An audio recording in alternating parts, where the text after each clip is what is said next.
శ్రీ సచ్చిదానంద సమర్థ సద్గురు సాయినాథ్ మహారాజ్ కీ జై. ముందుగా సాయి భక్తులందరికీ నమస్కారం అండి. వీడియో చూస్తున్న ప్రతి ఒక్కరిపైన ఆ సాయినాథుని ఆశీస్సులు ఉండాలని, బాబాగారి భక్తులందరూ ఎప్పుడూ కూడా ఆనందంగా సంతోషంగా వారి జీవితాన్ని గడపాలని మనస్ఫూర్తిగా కోరుకుంటూ ఈ వీడియోను అయితే స్టార్ట్ చేస్తున్నాను ఫ్రెండ్స్. ఇక ఈరోజు సందేశంలో ఒక చక్కటి శుభవార్తనైతే తన బిడ్డలకు బాబాగారు వినిపించబోతూ ఉన్నారండి. ఈ సందేశంలో బాబాగారి విధంగా చెప్తూ ఉన్నారు, తల్లి, ఈ రాత్రిలోపు నీ సాయి చెప్పేది జాగ్రత్తగా విను. నువ్వు కోరింది జరిపిస్తానమ్మా. ప్రశాంతంగా ఈ సందేశాన్ని పూర్తిగా విను తల్లి అని బాబాగారు అంటూ ఉన్నారండి.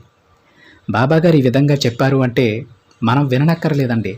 అది ఏ బిడ్డల కోసం బాబాగారు అయితే దీనిని చెప్పబోతూ ఉన్నారో, ఈ సందేశం చేరాలని చెప్తూ ఉన్నారో వాళ్ళందరూ కూడా తప్పకుండా వింటారు. ఆ విధంగా బాబాగారు ముందే నిర్దేశించి ఈ సందేశాన్ని పంపుతూ ఉన్నారు. ఈ రాత్రిలోపు ఈ సందేశాన్ని విను తల్లి, నీకైనటువంటి ఒక శుభవార్త చెబుతాను అని బాబాగారు అంటూ ఉన్నారు. బాబాగారు ప్రతిరోజు ప్రతి ఒక్కరికి ఒక మంచి సందేశాన్ని చెప్తూ ఉంటారు. కానీ కొన్ని సందేశాలు ఏంటంటే కొంతమంది బిడ్డలను దృష్టిలో పెట్టుకొని బాబాగారు సందేశం చెప్పడం జరుగుతుంది. అది మనందరం కూడా వింటాం, ప్రతి ఒక్కరూ వింటారు. కానీ ఆ రోజు మాత్రం బాబాగారు ఏ బిడ్డలైతే ఆ సందేశాన్ని వినాలని అనుకుంటూ ఉన్నారో, ఏ బిడ్డలైతే వినాలని ఈ సందేశం చెప్తూ ఉన్నారో ఆ బిడ్డలు తప్పకుండా విని తీరుతారు ఆ రాత్రిలోపు. ఈ మాటలకు అర్థం ఏంటంటే అండి, బాబాగారు ఇచ్చినటువంటి ప్రతి సందేశం బాబాగారిని పూజించేటువంటి ప్రతి బిడ్డకే చేరుతుంది. కొంచెం ఆలస్యంగా అయినా సరే తప్పకుండా ప్రతి బాబా బిడ్డ కూడా ఆ సందేశాన్ని వింటారు. కానీ ఇప్పుడు మనం చెప్పిన దానికి అర్థం ఏంటంటే, కొంతమంది తప్పకుండా ఆ రోజు ఆ సందేశం విని తీరాలి. ఎందుకంటే అతి త్వరలోనే దానికి సంబంధించినటువంటి ప్రతిఫలం అనేది దొరకబోతూ ఉంది. వారు ఆ ప్రతిఫలానికి అతి చేరువలో ఉన్నారు. ఒకవేళ ఈరోజు వారు అది వినకపోతే, ఆ సందేశం వినలేకపోతే దానిని వారు కోల్పోతారు, మిస్ అవుతారు. సో దాని కారణంగా బాబాగారు తప్పకుండా వారి చేత ఈ సందేశాన్ని వినిపిస్తారు. సమయం ఉన్నవారు రేపో ఎల్లుండో ఏదో ఒక రోజు తప్పకుండా ఆ సందేశాన్ని అయితే వింటారండి. కానీ సమయం లేని వాళ్ళు మాత్రం ఆ ప్రతిఫలాన్ని చేజార్చుకుంటారు. ఈ రోజు వినకపోతే ఆ ప్రతిఫలం చేజారిపోతుంది వీళ్ళకి అంటే వాళ్ళు తప్పకుండా ఆ రోజు వింటారండి ఆ సందేశం. ఆ బిడ్డలు బాబాగారు చెప్పినటువంటి ఆ సందేశం విని వారి తప్పుని సరిదిద్దుకోవడమో, లేదంటే ఆ ప్రయత్నాన్ని, ఆ ప్రతిఫలం పొందడానికి కావలసినటువంటి ఆ ప్రయత్నాన్ని చేయడము, ఏదో ఒకటి చేసి వారు ఆ ప్రతిఫలాన్ని పొందుతారు. బాబాగారికి కృతజ్ఞతలు చెప్తారు.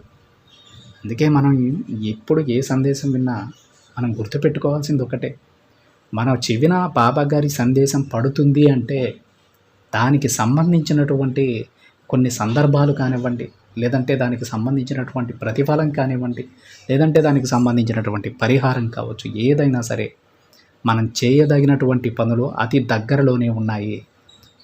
ఆ సందర్భం అతి త్వరలోనే మనకు రాబోతుంది. అందుకే ఈరోజు బాబాగారి ఈ సందేశాన్ని నాకు వినిపిస్తూ ఉన్నారని మనం అర్థం చేసుకోవాలి. మీరు ఈరోజే ఈ సందేశం వింటున్నారంటే దీనికి సంబంధించినటువంటి కొన్ని సందర్భాలు మీ జీవితంలో జరగబోతూ ఉన్నాయి అతి త్వరలోనే. వాటిని ఈ విధంగా పరిష్కరించుకోండి. ఈ సమస్యలు అయితే, పరిహారాలు అయితే ఈ విధంగా పరిహారం చేయండి, లేదంటే ఈ విధంగా నడుచుకోండి, మీరు ఉన్నతమైనటువంటి స్థితికి వెళ్తారని బాబాగారు చెప్తూ ఉన్నట్టు. అర్థమైందా అండి? మనం బాబాగారి సందేశం ఎప్పుడు వినాలో కూడా ఆ తండ్రియే నిర్ణయిస్తారు. మనం ముందుగా చెప్పుకున్నట్టు సమయం లేని వాళ్ళైతే ఇప్పుడే వింటారు. ఒక 2-3 రోజులు సమయం ఉన్నా పర్వాలేదు, వారికి రావాల్సిన సమయం ఇంకొంచెం దూరంలో ఉంది అంటే అది మనం ఈరోజు కాకపోయినా రేపైనా వింటాం. అయితే ఈరోజు బాబాగారు ఏ బిడ్డలకైతే ఈ సందేశాన్ని వినిపించాలనుకుంటూ ఉన్నారో మీ కంట పడితే మాత్రం తప్పకుండా పూర్తి శ్రద్ధాభక్తులతో బాబాగారు చెప్పినటువంటి ఈ సందేశాన్ని వినడానికి ప్రయత్నం చేయండి ఫ్రెండ్స్. ఈరోజు బాబాగారు తన బిడ్డలను ఉద్దేశించి ఈ విధంగా చెప్తూ ఉన్నారండి, తల్లి, నువ్వు కొన్ని సంవత్సరాల నుండి, నెలల నుండి కోరుకుంటున్న నీ కోరిక అతి త్వరలోనే తీరనుంది. ఇక ఆనందంగా ఉండు బిడ్డ. ఆ కోరిక కోసం ప్రతి నిత్యం నీ మనసులో నన్ను అడుగుతూనే ఉన్నావు కదా. నా కోవెలలో అడుగుపెట్టిన ప్రతిరోజు ఆ కోరిక నాకు చెబుతూ ఉన్నావు. ఎన్ని రోజులైపోయిందో, ఎన్ని సంవత్సరాలైపోయిందో. అయితే తల్లి, ఆ కోరిక తీరే సమయం ఇప్పుడు ఆసన్నమైంది. నేను చాలా సంతోషంగా నీతో ఆ సంతోషాన్ని పంచుకోవడానికి వచ్చానమ్మా. ఈ వార్త విన్న తరువాత నువ్వు ఎంత ఆనందపడతావో, ఎంత సంతోషపడతావో, ఆ సంతోషాన్ని మొత్తం నీ కళ్ళల్లో చూడాలని నేనొచ్చానమ్మా. నీకు ఈ వార్తను తీసుకొచ్చాను.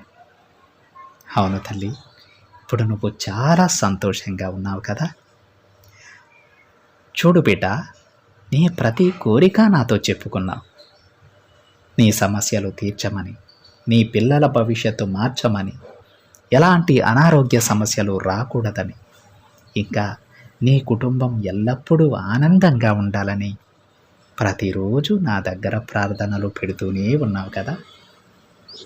సరే, అలానే తల్లి, నేనెందుకు నీ కోరికలు తీర్చాలని అనుకుంటున్నానో చెప్పనా.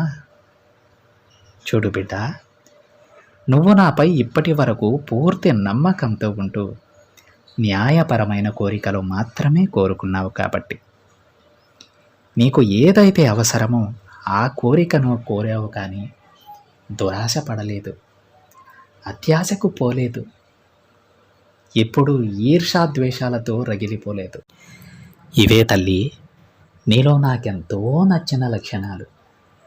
వీటి కోసమే నీ ప్రతి కోరిక నెరవేర్చాలని స్వయంగా నేనే వచ్చాను. అవును బిడ్డ, నువ్వు ఏది కోరితే అది నేను నీకు అందిస్తానమ్మా. నీకు ఎలాంటి ఆర్థిక ఇబ్బందులు లేకుండా నేను చూసుకుంటాను. ఇక ఏమాత్రం నువ్వు దిగులు పడకు. ఇప్పుడు నీ కుటుంబంలో మనశ్శాంతి లేకపోవడానికి కారణం అప్పు. ఆ అప్పే కదా తల్లి నీకు నిద్ర లేకుండా చేస్తూ ఉంది. ఈ అప్పు అనే రాక్షసి మిమ్మల్ని పట్టి పీడిస్తుంది కదా. దిగులు పడకు బిడ్డ, కన్నీరు కార్చకు. ఆ రాక్షసిని మీ నుంచి దూరంగా నేను తరిమి కొట్టి నువ్వు ఎదురు చూసే మంచి మంచి వార్తలన్నీ నీకు అందిస్తానమ్మా. అర్థం కాలేదా? నీ బాబా నీతో ఏం చెప్తున్నారో తెలుసా తల్లి?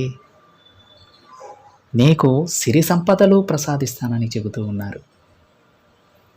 నీ కష్టాలను నెరవేర్చడానికి స్వయంగా ఈ తండ్రే దిగి వస్తానని చెబుతూ ఉన్నారు. ఇక సంతోషమేనా? ఆనందంగా ఉందా బిడ్డ? అతి కొద్ది రోజులలోనే నీ అప్పు నీ నుంచి దూరంగా వెళ్ళిపోతుందమ్మా. ఇక నువ్వెలా ఉండబోతున్నావో తెలుసా తల్లి? సాయం చేసే స్థితిలో నువ్వు ఉండబోతూ ఉన్నావు. ఆకలి అన్నవారికి కడుపు నింపే స్థితిలో నువ్వు ఉండబోతూ ఉన్నావు. అంతేకాని ఎవ్వరి దగ్గర చేయి చాచే స్థితిలో నిన్ను ఉంచను. ఇక ఎప్పుడూ ఆ పరిస్థితి రాదు బిడ్డ. నిన్ను ఎప్పుడూ సంతోషంగా ఉండేలా చూసుకుంటాను. దిగులు పడకు, నేనున్నాను కదా. ఈ తండ్రిపై భారం వేసి ప్రశాంతంగా ఉండు. వీలైనంత వరకు మనసుని ప్రశాంతంగా ఉంచుకో తల్లి. నీకు అంతా మంచే జరుగుతుంది. నీ పనిలో వచ్చే ఆటంకాలను నేను తొలగిస్తానమ్మా. నువ్వు కేవలం నీ లక్ష్యంపై దృష్టి పెట్టు చాలు. అప్పుడు విజయం నీ సొంతమవుతుంది. చూడు తల్లి, మనిషి ఎదగడానికి సులభమైన మార్గాలు ఏవి ఉండవమ్మా. నువ్వు ఏ పని తలపెట్టినా సరే దానిలో నిమగ్నమై పని చేయాలి. అది ఎంత చిన్న పనైనా సరే పూర్తి శ్రద్ధాభక్తులతో చేయాలి. కేవలం కష్టపడితే మాత్రమే నీకు ఫలితం దక్కుతుంది. నువ్వు ఎంత ఇష్టంగా ఆ పనిని చేస్తూ ఉన్నావో, ఎన్ని రోజులు నువ్వు ఆ పనిని వదలకుండా ప్రయత్నిస్తూ ఉన్నావో, ఆ కష్టంపైనే దాని ఫలితం ఆధారపడి ఉంటుంది బిడ్డ. పట్టు వదలని విక్రమార్కునిలా విజయం సాధించే వరకు ప్రయత్నిస్తూనే ఉండాలి. మనిషికి అసాధ్యమైనదంటూ ఏదీ లేదమ్మా. గుర్తుపెట్టుకో, నువ్వు దేనినైనా సాధించగలవు. నువ్వు సాయి ఆశీర్వాదంతో పుట్టిన బిడ్డవి తల్లి. ఈ విషయాన్ని ఎప్పుడూ మరువకు. నా ఆశీర్వాదంతో పుట్టావు కాబట్టే నన్ను పూజిస్తూ ఉన్నావు. నా పాదాల దగ్గర శరణాగతి పొందావు. ఇలాంటి బిడ్డకు కష్టం అనేదే రాదు. ఏ పని మొదలుపెట్టినా అందులో విజయమే సాధిస్తారు. నువ్వు విఫలమవ్వాలన్నా లేక నువ్వు కష్టపడాలన్నా కేవలం నీపైనే ఆధారపడి ఉంటుందని గుర్తించుకో. నీ మనసు మాత్రమే నిన్ను కష్టపెడుతూ ఉంది. నీ మనసు మాత్రమే నిన్ను అపజయాల పాలు చేస్తూ ఉంది. అర్థం కాలేదా తల్లి? నువ్వు ఏ పని చేయాలనుకున్నా ఇది నేను పూర్తి చేయగలను అనే నమ్మకంతో మొదలుపెట్టు. నా బాబా నాకు తోడున్నారనే ధైర్యంతో అడుగు ముందుకువే. అంతేకాని నువ్వు సగం నమ్మకాన్నే పెంచుకుంటున్నావు తల్లి. కొద్ది రోజుల తరువాత ఆ నమ్మకాన్ని కోల్పోతూ ఉన్నావు. పూర్తి విశ్వాసాన్ని నువ్వు నీ పనిపై చూపడం లేదు. అందుకే ఈ కష్టాలు, ఈ అపజయాలు. ఒకే ఒక్కసారి నీ బాబా చూపిన మార్గంలో నడు. పూర్తి శ్రద్ధా భక్తులతో, పూర్తి నిబద్ధతతో నీ పనిని మొదలుపెట్టు తల్లి. పూర్తయ్యే వరకు కూడా ఎక్కడా వెనకడుగు వేయకు. నువ్వు గెలిచి తీరుతావు. ఇది నీ బాబా మాట బిడ్డ. తప్పకుండా జరుగుతుంది. నువ్వు అలా కాకుండా బాబా నాకు అది కావాలి, ఇది కావాలి అంటూ ఖాళీగా కూర్చోకూడదమ్మా. అర్థమవుతుంది కదా తల్లి? ఈ మాటలు నీ మనసుకి కొంచెం కష్టాన్ని కలిగించవచ్చమ్మా, కానీ నాకు తప్పడం లేదు. చెప్పకపోతే నువ్వు అలానే ఉండిపోతావు బిడ్డ. నువ్వు ఎదగాలి, అందరికీ ఆదర్శప్రాయంగా నిలబడాలి తల్లి. అందుకే నువ్వు పుట్టావు. ఇది నీ జన్మ రహస్యం కూడా. నీ బాబా నీకు ఏం చెప్పాలనుకుంటున్నారో నీకు అర్థమవుతుందా తల్లి? ఒక్కసారి మనసు పెట్టి ఆలోచించు. నువ్వు రాబోయే భవిష్యత్తుని చాలా అందంగా ఊహించుకొని అలానే అమర్చుకోవాలని అనుకున్నావు కదా. దానికి తగ్గ పనులు కూడా నువ్వన్నీ పూర్తి చేసేసావు. కానీ నువ్వు తలిచింది ఒకటి, ఇక్కడ జరిగింది ఒకటి కదా బిడ్డ. కొన్ని అనుకోని సంఘటనల వల్ల అదంతా కూడా వ్యర్థమైపోయింది కదమ్మా. దానితో నువ్వెంతో కృంగిపోయావు కదా. దాని నుంచి ఎలా బయటపడాలో కూడా తెలియక సతమతమవుతూ ఉన్నావు. అవును కదా తల్లి? కానీ ఎప్పుడూ అలా ఆలోచించకమ్మా. లేచి నీ లక్ష్యాన్ని నువ్వు సాధించు.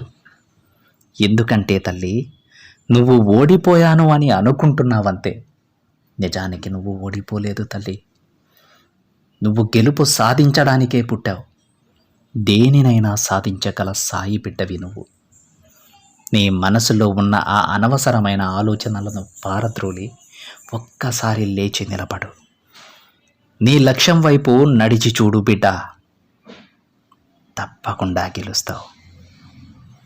జరిగిందేదో జరిగిపోయిందమ్మా. దాని గురించి ఆలోచిస్తూ నీ సమయాన్ని వృధా చేసుకోకు. జరిగిన చెడుని ఒక మంచి పాఠంలా నేర్చుకో. నీకు భవిష్యత్తులో అది ఉపయోగపడుతుంది. నీకు ద్రోహం చేయాలని అనుకునే వారి తప్పు తెలుసుకుని నీకు మంచి దారిని చూపి నీకు విజయం వచ్చేలా చేస్తారు. దానికి నువ్వు ఎంతో ఆశ్చర్యపోతావు తల్లి. వీరా నా విజయానికి కారణం, వీరా నన్ను గెలిపించారు అని నువ్వే ఆశ్చర్యపోతావు. వారికి తెలియకుండానే నిన్ను గెలిపిస్తారు బిడ్డ. ఆ విధంగా నేను చేస్తాను. దేని గురించి దిగులు చెందకు. నేను ఉన్నన్ని రోజులు నువ్వు బాధపడాల్సిన పని లేదమ్మా. నీకు అన్నీ కూడా అనుకూలంగా జరిపించే బాధ్యత నాది. నీ సాయి ఆశీర్వాదం నీకు కలిగిందంటే ఇక అంతా నీకు మంచే జరుగుతుంది తల్లి. నమ్మకంతో ఉండు. అన్నీ నేను చెప్పినట్లుగానే జరుగుతాయి. ఇక ధైర్యంగా ప్రశాంతంగా నిద్రించు బిడ్డ అని బాబాగారు చెప్తూ ఉన్నారండి. విన్నారు కదండి ఈరోజు బాబాగారు తన బిడ్డల గురించి ఏం చెప్పారు. మీరు ఓడిపోతున్నాను అని అనుకుంటే అది కేవలం మీ భ్రమ మాత్రమే. మీ మనసులో ఏర్పడినటువంటి ఒక బలమైన ఆలోచన అది. దానివల్లనే మీరు ప్రతిసారి నేను ఓడిపోయానని అనుకుంటూ ఉన్నారు. కానీ ఏ బాబా బిడ్డ కూడా ఓడిపోవటానికి పుట్టలేదండి, గెలవడానికి మాత్రమే పుట్టారు. తప్పకుండా గెలిచి తీరుతారు. వారిని బాబా గారే గెలిపించుకుంటారు. మనం చేయవలసిందల్లా ప్రయత్నించడమే. ఆ ప్రయత్నంలో మనం విజయం సాధిస్తే చాలు. తప్పకుండా గెలుపు అంచుల వరకు బాబాగారు తీసుకువెళ్తారు. ఆ గెలుపు ఎలా ఉంటుందంటే, మీ శత్రువులకి కానీ, మిమ్మల్ని కిందికి లాగేయాలని స్వార్థంగా ఆలోచించేటువంటి స్వార్థపరులకు కానీ మీ నోటితో సమాధానం చెప్పనక్కరలేదు. మీ గెలుపుతో సమాధానం చెప్పే విధంగా ఉంటుంది ఆ గెలుపు. ఇక మీ మనసులో ఉన్నటువంటి నిరాశ నిస్పృహలన్నీ పక్కన పెట్టి బాబాగారు చెప్పినట్టు లేచి ముందుకు నడవండి ఫ్రెండ్స్. ప్రతి ఒక్కరూ గెలుస్తారు. ఇందులో ఏ ఒక్కరికి మినహాయింపు లేదు. ప్రతి బాబా బిడ్డ గెలవడానికే పుట్టారు. తప్పకుండా గెలిచే తీరుతారు. మీ మనసులో ఉన్నటువంటి ఆ అపోహలన్నీ కూడా విసిరిపారేసేయండి. బాబా గారి పైన పూర్తి విశ్వాసంతో మీ లక్ష్యం వైపు నడవండి. తప్పకుండా మీరు గెలిచే తీరుతారని. ఇదండి ఈరోజు బాబాగారి సందేశం. బాబాగారు ఇచ్చిన ధైర్యం ప్రతి ఒక్కరి మనసులో నిండింది అనుకుంటే తప్పకుండా ఈ సందేశానికైతే ఒక చిన్న లైక్ చేయండి ఫ్రెండ్స్. మరింతమంది మన బాబాగారి భక్తులకైతే ఈ సందేశాన్ని షేర్ చేయండి. మొదటిసారిగా ఛానల్ని చూస్తున్న వాళ్ళు తప్పకుండా సబ్స్క్రైబ్ చేసుకొని పక్కనే ఉన్న బెల్ ఐకాన్ని యాక్టివేట్ చేయండి. మరొక బాబాగారి సందేశంతో మరొక వీడియోలో కలుద్దాం. అంతవరకు ఓం సాయిరామ్.